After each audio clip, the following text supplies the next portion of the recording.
Hello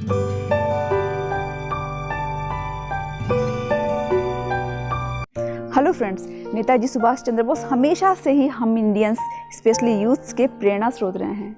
इनकी intensive study, clear cut point of view और अपने प्रिंसिपल्स पर चलने का दृढ़ संकल्प यानी डिटर्मिनेशन, इनकी दिलेरी और इनका डेयरिंग नेचर ही इन्हें पास्ट, प्रेजेंट और फ्यूचर के सभी राजनेताओं से अलग करता है। फ्रेंड्स, आज नेताजी सुभाष चंद्र बोस जयंती स्पेशल में मैं आपको नेताजी के विषय में कुछ ऐसी बातें बताऊंगी जो शायद आप में से बहुत सारे लोग जानते भी होंगे और बहुतों को नहीं पता होंगी। फ्रेंड्स, क्या आप जानते हैं कि आखिर पहली बार नेताजी सुभाष चंद्र बोस के मन में अंग्रेजों को भारत से खदेड़ने का विचार कब और कैसे आया? दोस्तों, 23 जनवरी 1897 में नेताजी सुभाष चंद्र बोस का जन्म उड़ीसा के कटक में एक बहुत ही फेमस एडवोकेट जानकी नाथ बोस व प्रभावती देवी के यहाँ हुआ। इनके पिता ने अंग्रेजों के अत्याचारों का विरोध करते हुए राय बहादुर की पदवी लौटा दी थी। तभी से नेताजी के मन में अंग्रेजों के लिए नफरत घर कर गई थी और तभी नेताजी ने मन ही मन अंग्रेजों को भारत से खदेड़ने का दृढ़ संकल्प ले लिया था। दोस्तों, क्या आप जानते हैं कि नेताजी पहले सेना में भर्ती होना चाहते थे?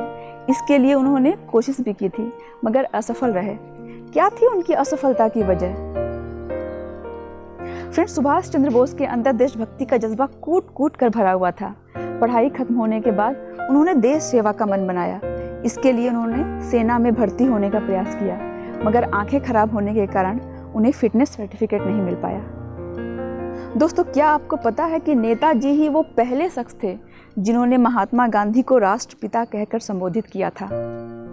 स्कूलिंग और कॉलेज के बाद सुभाष चंद्र बोस ICS की परीक्षा की तैयारी के लिए इंग्लैंड पढ़ने के लिए गए। वहाँ वे अक्सर भारतीय क्रांतिकारियों को सुना करते थे। सुभाष चंद्र बोस 1920 में ICS की परीक्षा में अपीयर हुए, जिसमें न सिर्फ इन्हें सफलता मिली बल्कि इन्होंने 4th रैंक सिक्योर किया।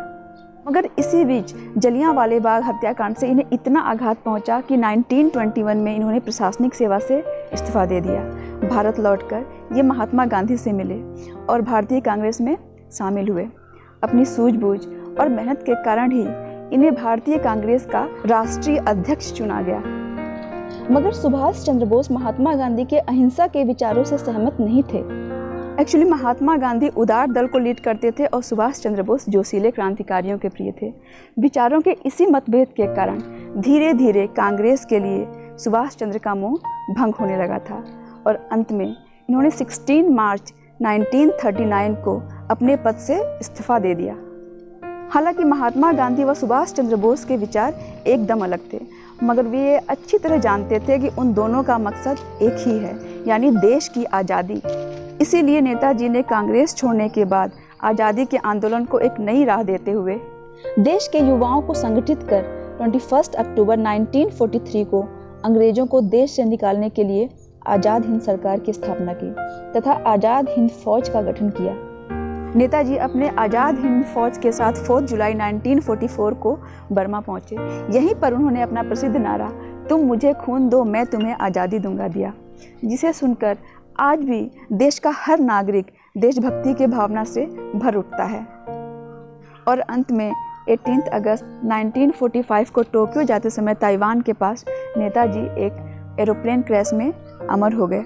उस समय उनकी बॉडी नहीं मिली थी दोस्तों, जिसके कारण आज भी नेताजी के मौत के कारणों पर कंट्रोवर्सी बनी हुई है। अंत में दोस्तों, आप सबको नेताजी सुभाष चंद्र बोस जयंती की हार्दिक बधाई।